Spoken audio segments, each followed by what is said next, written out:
Afghan vegetarian dumplings.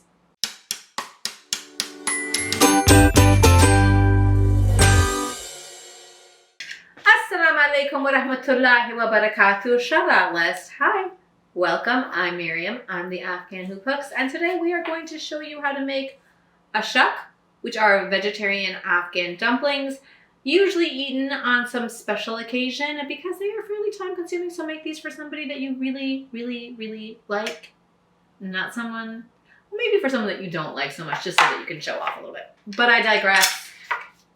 This was the platter we were supposed to show you. It was filled with ashak earlier, but we ate it before we got to film, and we forgot that we should probably have a full platter. So pretend like this is full. Let's go make it. Let's go. Let's go. Now, I wanted to wear a beautiful dress. The problem, of course, is, and forget about cooking, I get caught on these handles all the time. So, the first thing we're going to do is we're going to rubber band ourselves. I'm not even kidding.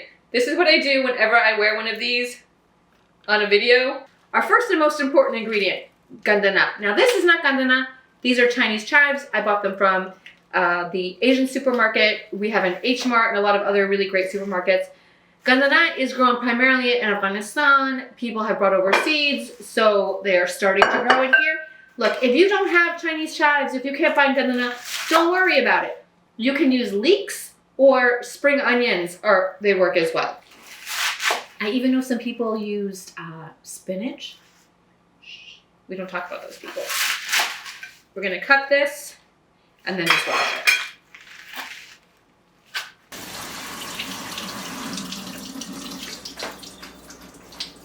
If you have a food processor, you're more than welcome to use that. You just don't want to get a very fine puree. You don't want it to turn into baby food.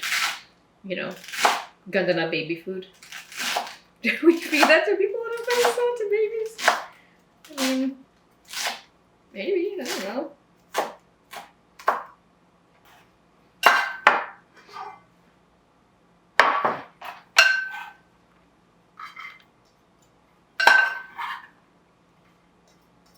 People don't watch me because of my aesthetics. Yeah. They watch because it's hilarious. Yeah. That's why, because I'm funny. That's it. And I have a warm personality. That's what they tell me. Oh my god. Oh my god. Now we're going to add our spices. Here I have already ground coriander, cumin, and turmeric and salt. If you use whole spices, it's really important that you toast them first and then grind them. Otherwise, it's going to taste which means raw. Speaking of raw, here I have 4 garlic cloves that I have crushed in a garlic crusher. I know that those have kind of gone out of style to use like a garlic press, but not in this house.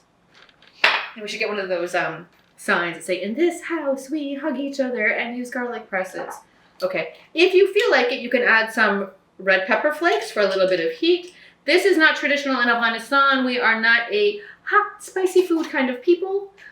The way that we add any heat at all is through black pepper. If you have freshly ground black pepper, that's great. Use that instead.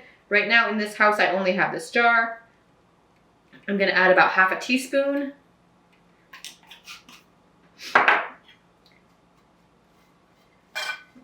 Stir that all up so that all of the spices get into all of this. When I first started making this dish along with bologna, I didn't love the taste of gandana, of these chives. Or actually, we used leeks back then, and leeks are very strong if they're not cooked. So I would always stick them in the microwave or steam them or cook them a little bit in advance. Now, Chinese chives are a little bit more delicate tasting, so you don't have to do that. And so I don't do that with these. Now I'm going to set this aside and let all of those spices and those flavors meld together while we work on the dough. Now the dough. This is frequently the most intimidating part of almost any dumpling recipe or anything like that. But Let me tell you, number one, you don't have to be intimidated. This is a very easy dough, but don't be afraid of this. Honestly, they sell these, again, in almost any grocery store right now. In the refrigerated section, in our Asian grocery store at H Mart, they sell, I mean, the thing is you would be confused as to which one to buy because there are so many of them. So if you want to make this recipe, but you don't have the time to make your own dough, don't be afraid to use this. But I am going to recommend that you give this dough a try because it's actually not that easy. We start with using our flour. So we're going to use 2 cups of all-purpose flour. Now, the correct way to do this is like this.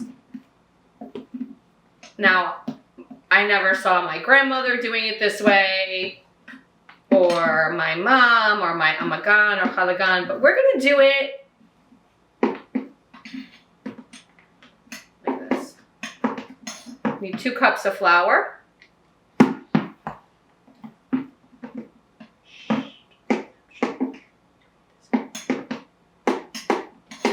This is just white all-purpose flour.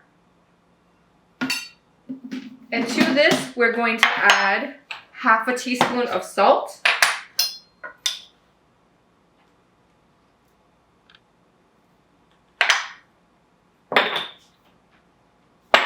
And then 3/4 of a cup of very warm water. Not boiling, but not cold, okay? Very warm. And the reason why we add very warm water is because the warmth of the water, think about how you feel after you take a warm bath, okay? You get relaxed, it's easier for you to like think clearly. Maybe not you, but for me. But it's just to relax the muscles in the flour. It helps to move things along a little bit faster.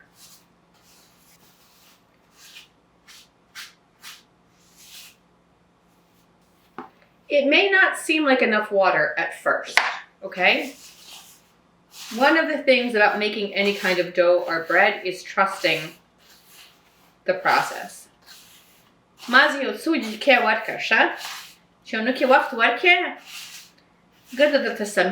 Don't be nervous, okay? Just give it some time.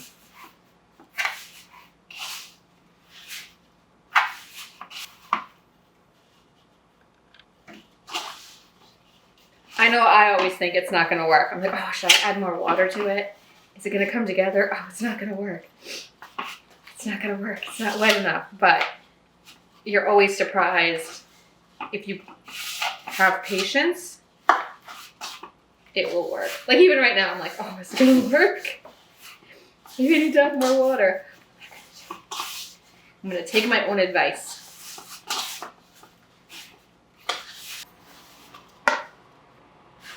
What did I tell you? Didn't I tell you it would work? Oh, but look, still some over there. Oh, not anymore, is there? Huh?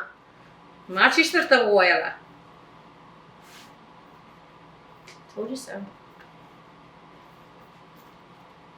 Now, you can do a couple of things. You can knead this now for several minutes, okay? If you thought to yourself the day before or earlier, oh, sabah za ashak jorda mama, or I'm going to make mantua tomorrow, or I'm going to make, because this is the same dough for all of those things. What you're going to do is you're going to start the dough, and then you're going to let it rest on a number of occasions so that you don't have to knead it for like 10 or 20 minutes, because it's a tough dough to knead. You can see this all came together. Now that it's come together, we're going to let it rest.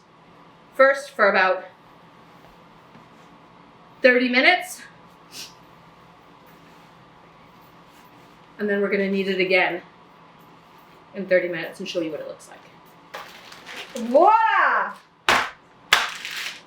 Through the magic of television, or YouTube, we now have a dough that has been resting for 30 minutes. And I'm going to show you, when you allow it to rest, all of that water that was inside of it gets to penetrate. Look how soft that is now. Look at that. Look at how wonderfully easy that is to roll. Look at it. And that's what you're looking for, okay? when you let it rest, you'll get this beautiful, pliable, easy dough. Almost like if you ever played with Play-Doh. If your parents bought you toys and you didn't have to just play with sticks and rocks. Like some of us did. Just kidding, my parents love me. Hi, Mom.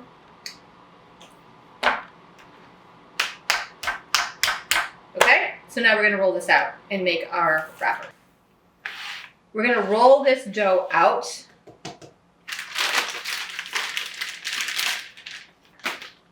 And there's a couple of different ways of doing it. I'm gonna show you my way. There are people who are super pro, super experts. We're just ordinary people, my friend. We're just people that want to make ashak. That's it, okay? I'm going to cut this in half. Put this half back in the plastic bag so it doesn't dry out. And we'll use this later. They're starting to dry out. We gotta move fast.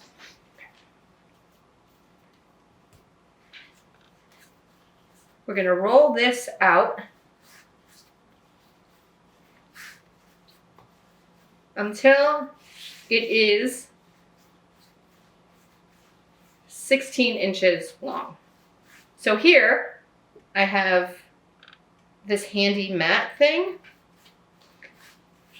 that will show me what 16 inches is.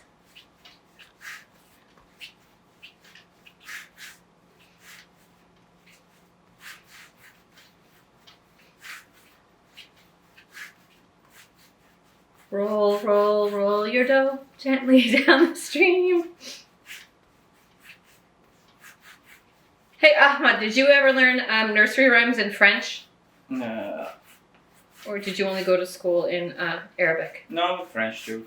Okay, so what did you learn? Frère Jacques. Frère Jacques. Frère Jacques. Dormez-vous. Dormez-vous. Sentez les matines. Sentez les matines. Ding dang dong. See, they gotta say ding dong in a very fancy way, right? Ooh la la, merci. They can't just say ding dong dong. It's gotta be ding dong ding, ding dong ding. Okay, I'm just trying to entertain you while I roll this out because this takes a very long time. We're gonna cut into 1-inch segments.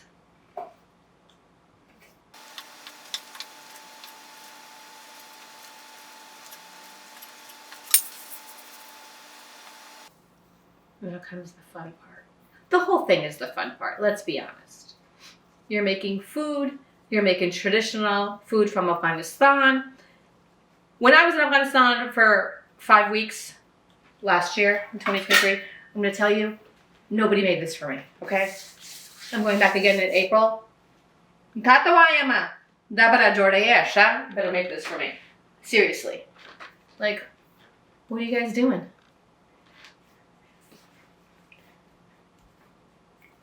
Be patient with yourselves, okay? Do not think like, oh, my circle is not perfect. I did this wrong. I can't ever do this.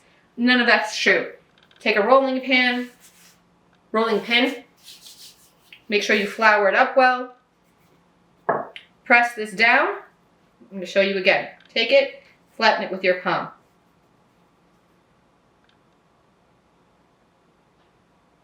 That way you give it a little bit of a head start.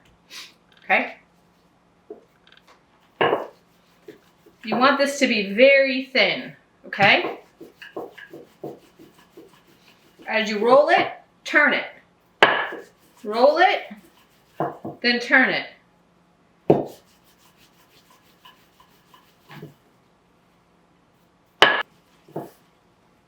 It's usually better if you have like a bunch of friends over or like people who just like to roll out dough.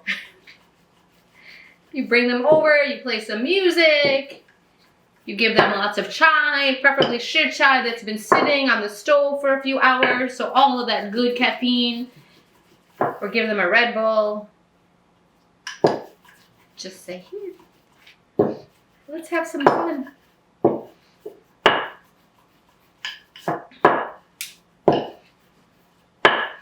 You can see how thin this is, right?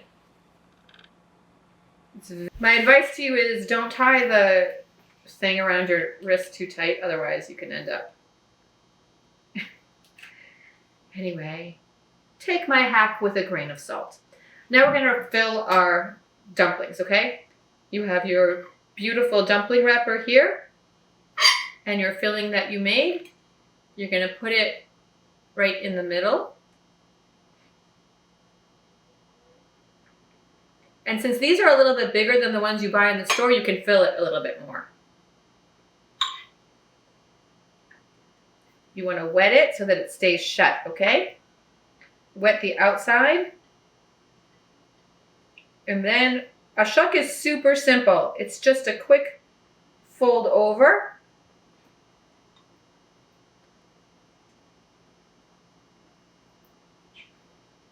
Okay? We're going to set it over there so that we can keep going. I'm going to show you there's no right or wrong way on how to fold this, okay? If you are not comfortable folding it like that, if you just want to fold it flat over like a half moon, you can do that too.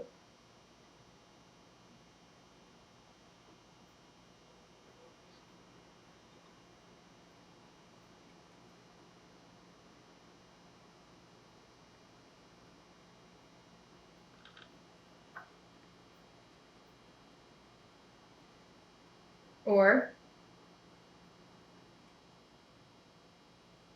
you can fold it like a little purse.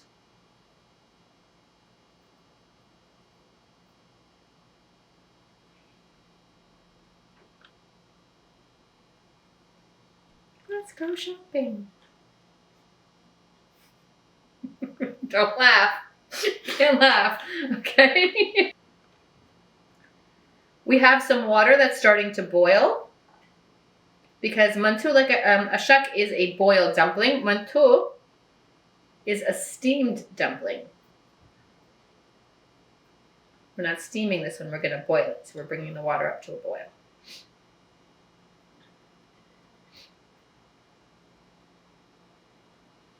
I don't like these like this. I'm going to open them up. So they all look the same.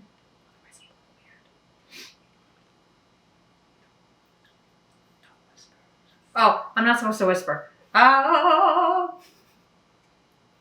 Make sure that if you're doing any medical recovery to your dumplings, that you still make sure that they're all very tightly wrapped up, okay? So that everything is very tightly wrapped up.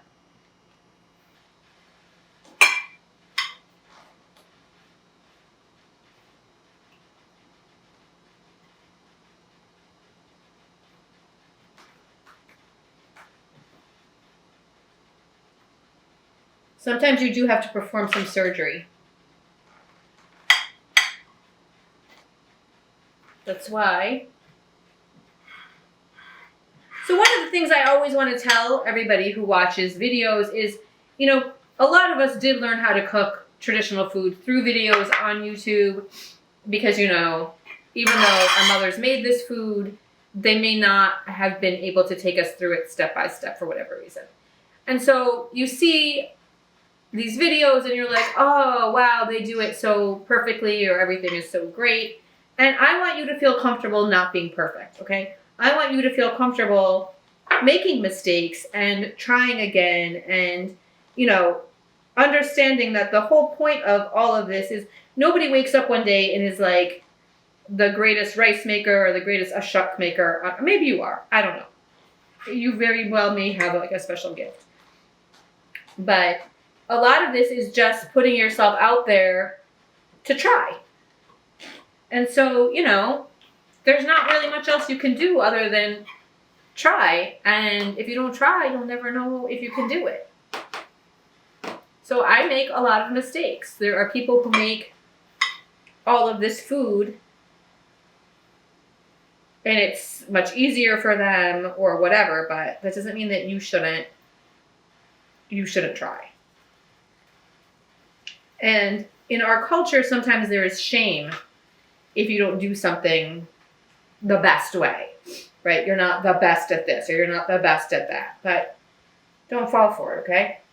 Go make some ashak. We're going to make a super quick tomato sauce for this. Now look, usually in Afghanistan, because when company is around, we're going to add some oil to the bottom of this pan. When company comes, we want to show them that we have stuff. So we add meat. Even though this is a vegetarian dumpling, normally what happens is we top it with a meat sauce. I normally like to top it with a lentil sauce, like split peas or something, so that the whole thing stays vegetarian. We have a number of vegetarians in our family, so we do tend to accommodate for them. But you could also just make this very quick tomato sauce. Add some oil to your pan. Now when I say some, remember you're making this for guests. You want it to be very unctuous, very rich, very decadent, okay? This is not the time to have like 1 tablespoon of oil. No. Give me a good dose of oil in that pan. A good heaping tablespoon of, what is this stuff called? Tomato paste. Okay? And stir this tomato paste into this oil.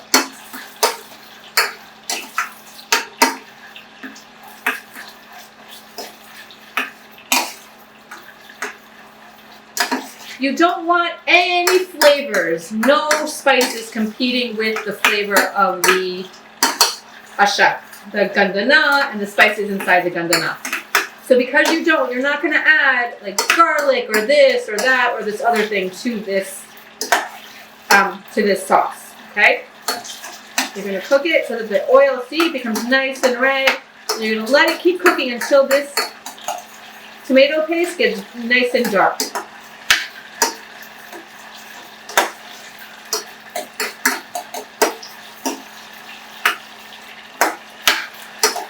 I need to step through so I can see over this.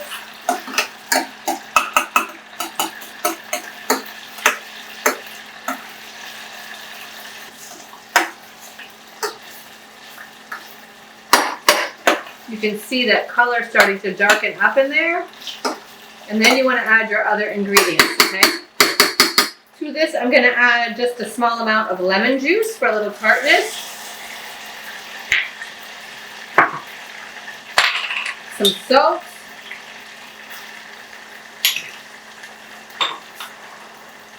And a little bit of ground black pepper.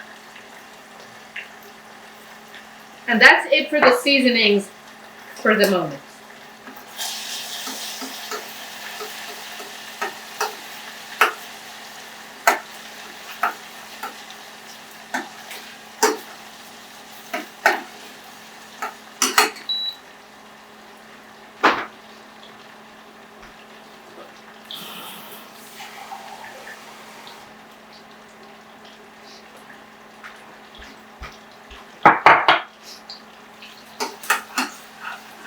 Now we have to turn this into a sauce, right? How does it turn into a sauce? We're going to add a little bit of water, okay?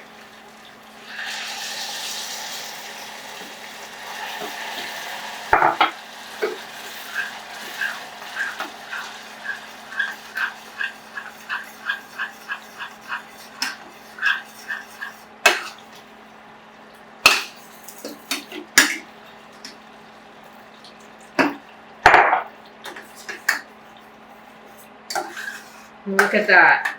Now you have this beautiful, rich tomato sauce.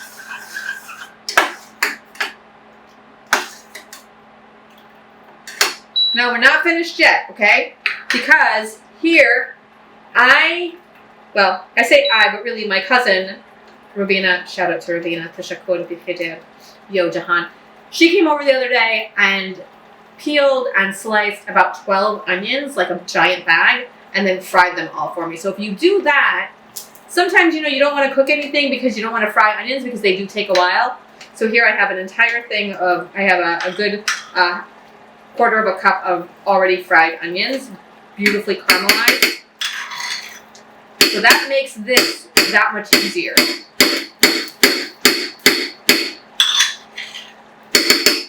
You can just add that to your sauce. You don't have to wait for them to fry. You don't have to do anything. They're already.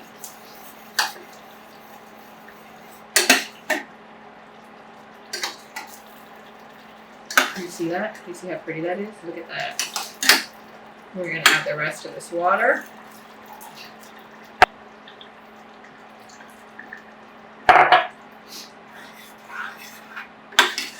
And there's that beautiful sauce. And as this sits, it's going to continue to thicken, and the flavor of those beautiful onions will get inside of... Yeah, it'll all taste really good once it's done. We're going to set this aside, and now we get to the fun part. We get to boil our ashak.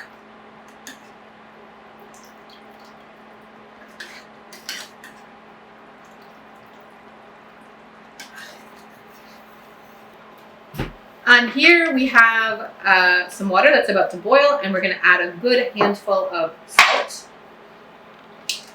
I mean a handful, like a good pinch of salt to that.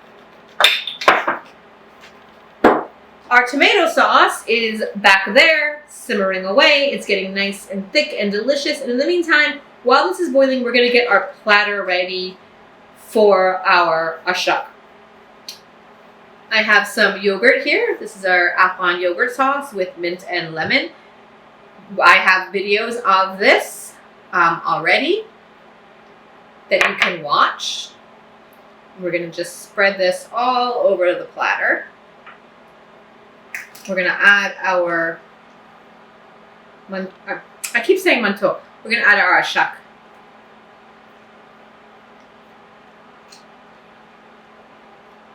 Including our one that looks like a purse. It won't be.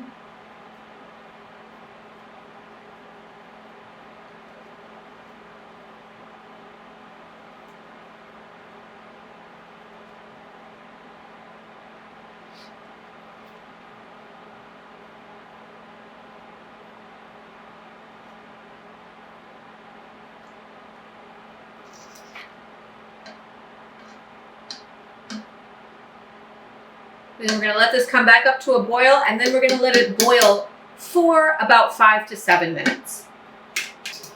Alexa, how much time is left on my timer? You have 30 seconds left on your 5-minute timer. I have 30 seconds left on my 5-minute timer, so we're going to start to drain this. And it's super important that you do the best you can to get out as much water as you can on this, okay? So I have a giant strainer thing. I know that there's a proper name for this. If you know what it is, please tell me. I'm going to put this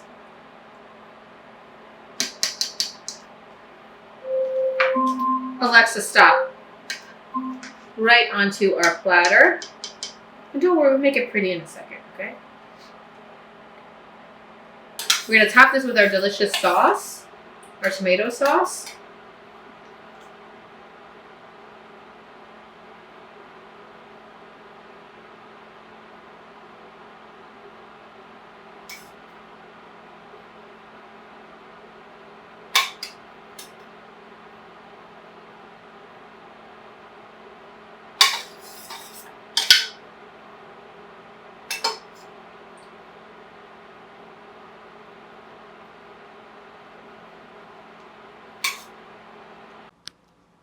If you like this video, please hit the thumbs up button, hit the notification bell, ding, so that you'll know every time we have a new video.